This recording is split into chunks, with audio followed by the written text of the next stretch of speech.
Hey, have you ever wondered how large Java application manage thousands of objects and components without becoming a mess?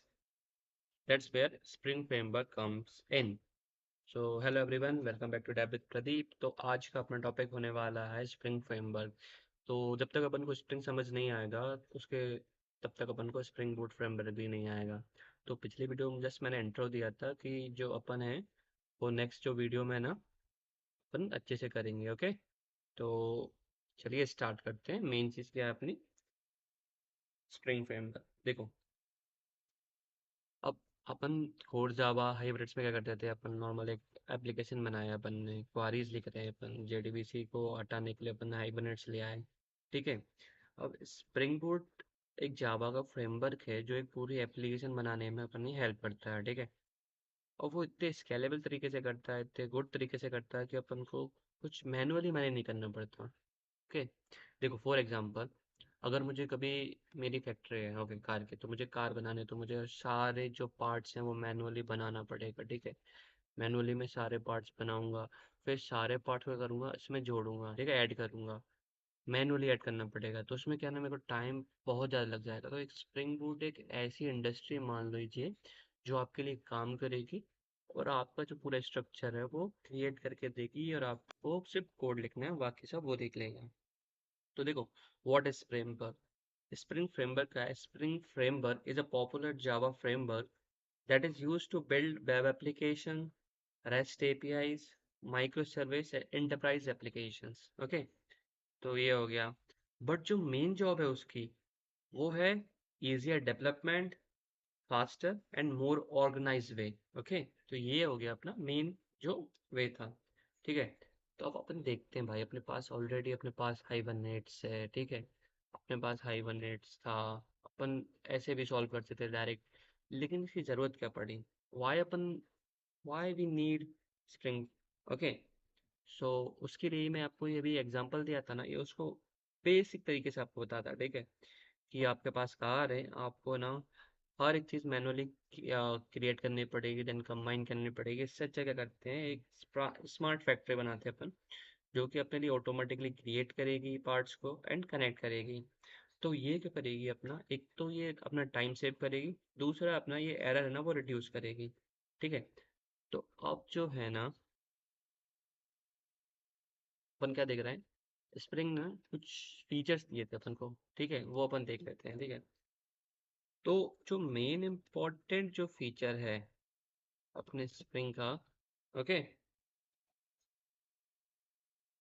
Main जो feature है Spring का वो है dependency injections.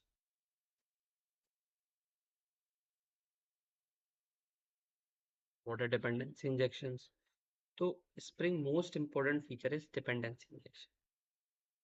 देखो, instead of creating object manually, Spring using the new keyword Spring create and manage them for you. Okay, अभी तक अपन क्या करते थे, जब अपन को कॉल करना पड़ता था ना, अपन क्या करते थे, फॉर एग्जांपल अगर मुझे करना है तो मैं लिखूंगा पहले अपने क्लास का नेम एम्प्लॉय सर्विस मान लीजिए। Okay, for example employ service. फिर करेंगे यहाँ पे रेफरेंस वेरिएबल लिखेंगे अपन। देन क्या करेंगे अपन यहाँ पे न्यू कीवर्ड लिखेंगे, न्यू कीवर्ड लिखेंगे। देन इसके बाद फिर से क्लास के कंस्ट्रक्टर को कॉल करेंगे। अपन को अभी तक क्या इतना सब कुछ करना पड़ रहा था इसमें। ओके, ये सब करना पड़ रहा था अपन को। ठीक है। बट स्प्रिंग ने अपन को क्या किया, एक फंक्शनैलिटी प्रोवाइड की जो वो डिपेंडेंसी इंजेक्शन करती है। तो वो क्या करेंगे, अपना इतना लिखने की जगह अपन क्या लिखेंगे सिर्फ यहाँ पे, अपन सिर्फ एक एनोटेशन का यूज करने वाले हैं यहाँ पे, वो होता है ऑटो वायर्ड। ठीक है, ये अपन लिखेंगे और बस मैं नीचे क्या लिख दूंगा यहाँ पे, एम्प्लॉई सर्विस,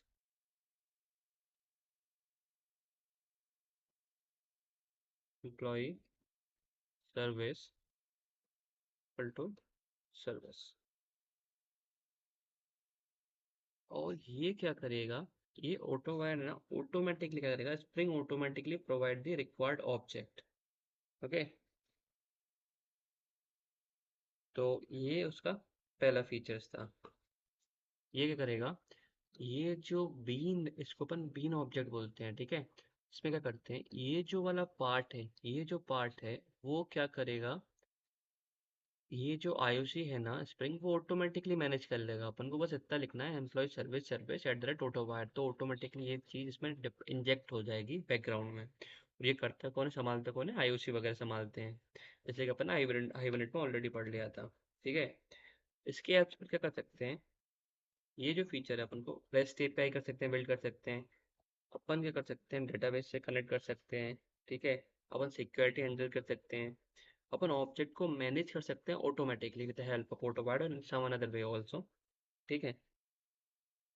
अब क्या है, लेट अज्यूम अपन एक एम्प्लॉय मैनेजमेंट सिस्टम बना रहे हैं, ओके। तो क्या होगा, इसमें क्या होता है देखो, यूजर जो है ना रिक्वेस्ट सेंड करेगा, ठीक है। यूजर करेगा, रिक्वेस्ट सेंड करेगा। अब वो जो रिक्वेस्ट है, ठीक है, वो कहीं पे आएगी, ठीक है। उसके बाद वो क्या करेगा, ठीक है। और वो क्या करेगा, जो उसका लॉजिक है, बिजनेस लॉजिक है, बिजनेस लॉजिक उस पे थ्रो करेगा। अब बिजनेस लॉजिक क्या करने वाला है, वो रेपोजिटरी से कनेक्ट करेगा, ठीक है। और अपनी रेपोजिटरी जो रहेगी वो डेटाबेस से कांटेक्ट करेगी, ठीक है। ये अपना फ्लो है, ठीक है, यूजर्स का फ्लो है, अगर अपन यूजर्स के अकॉर्डिंग देखें तो, ठीक है। ये चीज़ है in simple words. So controller receive the request, service contain business logic, okay, and repository talk to the database, okay। अब ये जो प्रोसेस है वो हर एक प्रोजेक्ट में होगी, ठीक है, क्योंकि यूजर से रिक्वेस्ट ऐसे सेंड करेगा, उसकी जस्ट अपन वाइस पर से देखें तो ये अपना रिस्पॉन्स आता है, डीबी सेंड करेगी रिपोजिटरी पे, रिपोजिटरी बिजनेस लॉजिक पे, बिजनेस लॉजिक कंट्रोलर पे, and then user request. In simple word, Spring is a Java framework that manage object, reduce boilerplate code, and help developer build scalable application quickly and effectively। अब सोचो अपन को इतना कुछ use करना पड़ता है, उसे आप अपन इतना यूज कर रहे हैं, तो बॉयलर तो अपना सेव हो ही रहा है, ठीक है। एंड जो मेन जो काम था वो डिपेंडेंसी इंजेक्शन का था, वो कर ही रहा है, ठीक है। और भी बहुत सारे फीचर्स हैं जो स्प्रिंग प्रोवाइड करता है अपन को, जैसे अपन और भी बात करेंगे अभी,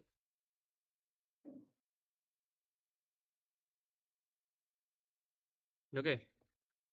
तो जो नेक्स्ट चीज़ है वो क्या करता है, अब ये जो है ना डिपेंडेंसी इंजेक्शन के साथ में ये दूसरा फीचर भी देता है, तो अपन क्या बोलते हैं, आईओसी, ठीक है।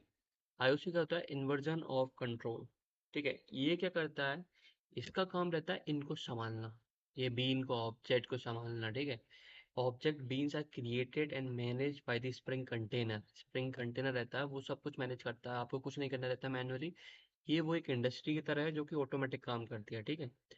तो and reduce tight coupling between components, ठीक है। जो मैंने बताया था आपको लूजली कपलिंग और टाइट कपलिंग क्या होती है प्रीवियस वीडियो में, हाई 180 के में, याद है ना, वही, ठीक है।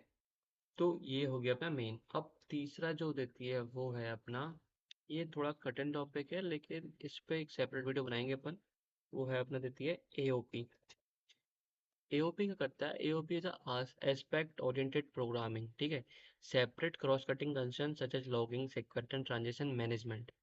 तो उसमें क्या होगा ना, जो कुछ फीचर्स रहते हैं अपन, जैसे सिक्योरिटी का हो गया, लॉगिंग का फीचर हो गया, ट्रांजेक्शन मैनेजमेंट का फीचर हो गया ना, इसको अपन एक साथ नहीं बनाएंगे, इसको अपन अलग अलग लेवल पे बनाएंगे, अलग अलग फीचर्स में बनाएंगे, अलग अलग क्लास में बनाएंगे, ठीक है, ताकि कोई मर्ज ना हो, कोई कॉन्फ्लिक्ट ना हो। और जो चौथा फीचर दिया था, फोर्थ फीचर, वो दिया था इसने एमबीसी का, स्प्रिंग एमबीसी। स्प्रिंग एमबीसी कुछ नहीं है, स्प्रिंग एमबीसी क्या है, एक फ्रेमवर्क है जो कि क्या करता है, डिवाइड कर देता है प्रोजेक्ट को कुछ लेयर्स में, ऐसे एम बी एंड सी, ठीक है। Controller, view and module, module वही बिजनेस लॉजिक होता है, ठीक है। बट आज के प्रोजेक्ट में यूज़ नहीं होता, इसकी जगह पर अपन क्या प्रोजेक्ट कर सकते हैं, अगर अपन को सिंगल एप्लीकेशन चाहिए तो सिंगल पेज एप्लीकेशन है ना, अपन स्प्रिंग एमबीसी यूज़ कर सकते हैं, अगर कुछ और चाहिए तो अपन माइक्रो सर्विस की तरफ जाते हैं, ठीक है। तो ये हो गया अपना फोर्थ फीचर। फिफ्थ जो फीचर है अपना, ठीक है, फिफ्थ जो फीचर है वो है ट्रांजेक्शन मैनेजमेंट का।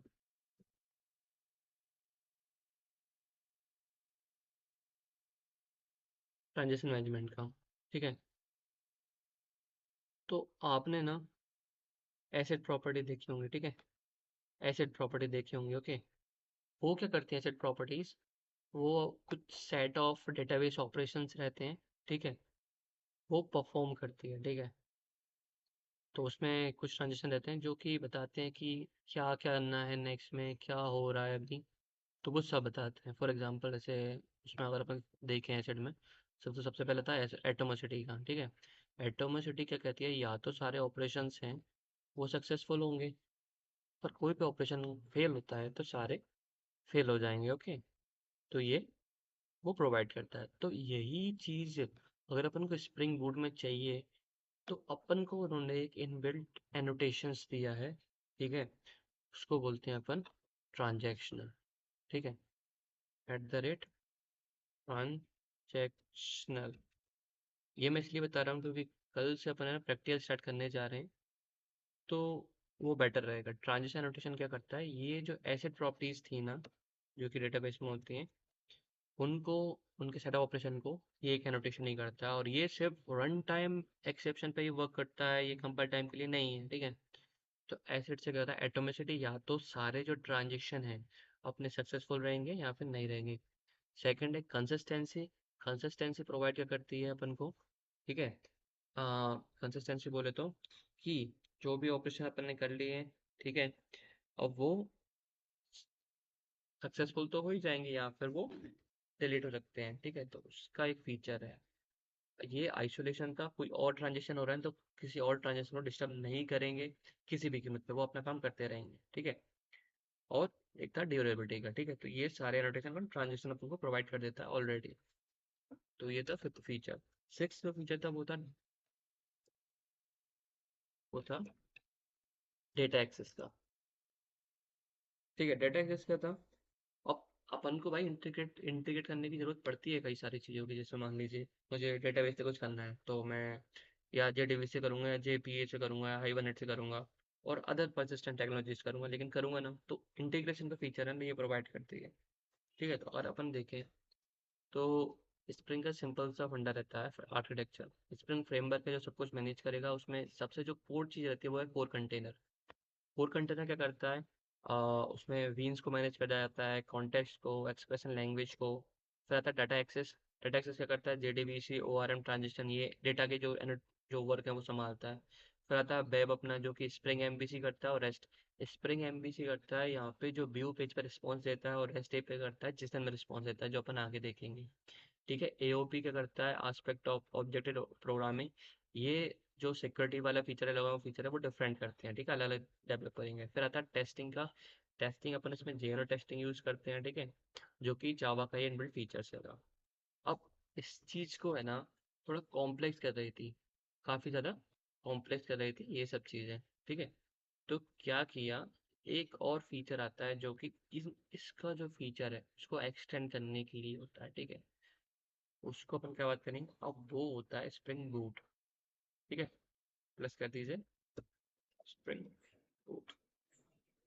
ये जो फीचर है ये किसके लिए आया है, स्प्रिंग की जो फंक्शनलिटी है ना उसको इंक्रीज करने के लिए आया है। ठीक है, तो उसमें मेन क्या हुआ, जो कॉन्फ़िगरेशन अपन यहाँ पे इतनी सारी कर रहे थे आईओसी में भी, और काफ़ी सारी जो कॉन्फ़िगरेशन जो यूज़ होती है अपनी, तो वो एक बहुत बड़ी प्रॉब्लम थी, क्योंकि यूज़र स्टक हो सकता था उस इतनी सारी कॉन्फ़िगरेशन में। फॉर एग्जांपल मैं अगर डिपेंडेंसी इंजेक्ट इंजेक्ट कर रहा हूँ, ठीक है, इतने सारे स्प्रिंग एम्बेसी डेटा जेपीए, तो उसमें थोड़ा कॉन्फ़िगरेशन में प्रॉब्लम थी। तो स्प्रिंग बूट ने क्या किया, उस प्रॉब्लम को सॉल्व करने के लिए हमको एक फंक्शनलिटी प्रोवाइड की जो कि है ऑटो कॉन्फ़िगरेशंस।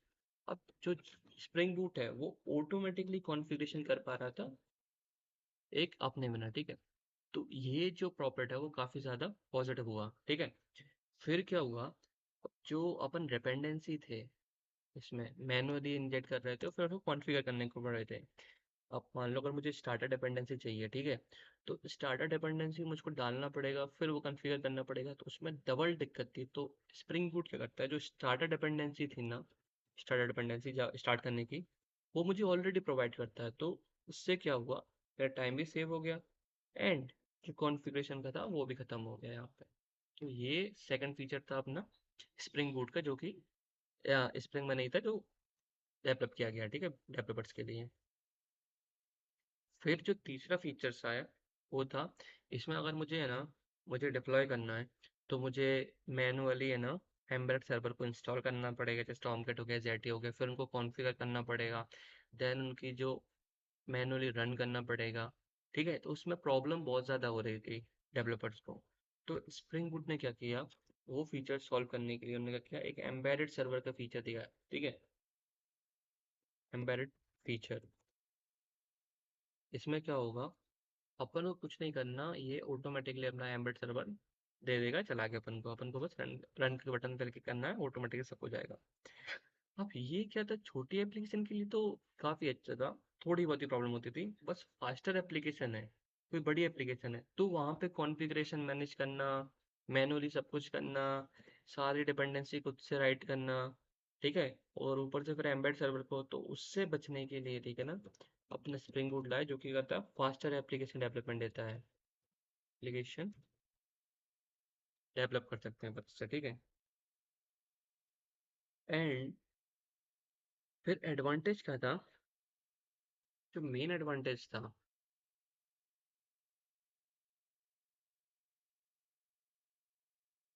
ठीक है, हो गया था auto configuration, embedded server, faster development, standard dependency, और सबसे बड़े जो टॉपिक आते हैं वो है आजकल की जो ट्रेंड में चल रही है, वो है माइक्रो सर्विसेज, ठीक है, माइक्रो सर्विसेज।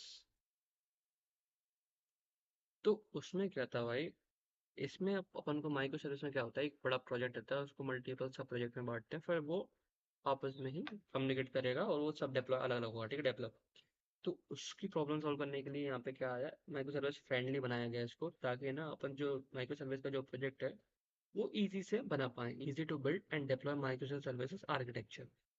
फिर क्या हुआ, प्रोडक्शन रेडी फीचर दिए इसमें अपन ने, built in monitoring, health check, metrics using. तो ये किसने दिया, स्प्रिंग बोर्ड ने दिया, जो कि एक्चुएटर। फिर अगर करें तो इसमें लेस कॉन्फ़िगरेशंस होती हैं, ठीक है, minimal XML configuration compare to traditional Spring framework, ठीक है, ये होती है मेन चीज़। तो अगर अपन ओवरऑल अगर इसका ओवरव्यू देखें, तो इससे कहता है spring board help developers build Java application faster by providing auto configuration, embedded server, starter dependency, and minimal configuration. It reduces boilerplate code, support microservices, and include production ready features like monitoring and health checks.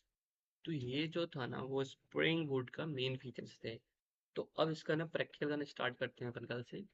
तो आज अपन ने पूरा spring framework देख लिया अपन ने, और spring boot.